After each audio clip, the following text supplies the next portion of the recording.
Pagkain, nila mayo, dapat 200 na dikapot. Oh. Ayo, daspan. Muna. Okay ang kuan tol. Halo nga na, pre. Ah, nitaas ko lo. Lagi, eh. Oh. Dinay kayo. Bakit na naman, pre-wheeling na. Pre-wheeling nga yung kuhan. Pre-wheeling. Paano na silikon? Hanggang silikon na ng oil, ma'am. Ano yan? Papigas sa pan, ma'am, sa clutch pan. Silicone wheel. Ang ikot sa crankshaft, sabay siya. Patayo ng makina. Anong maganda siya? Gawin niya yun, matapos ngayon o ano? Hindi matapos, no? Pagpalong sa makina kol, tuyok yapon siya. Dapat sabay na pala makina. Pero karon, mutuyok lang siya. Ah, wala pre-wheeling.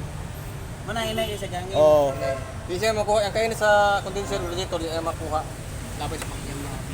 Mao na cause nga maka high pressure sa kuan tungod kay kani siya pre-wheeling ang imong tukspan. Mga ilang oras? Basta lang siguro. Mga, kung siguro, mga, Pre-opti, pre-o. kuha siguro, mga 3 hours lang. 3 hours?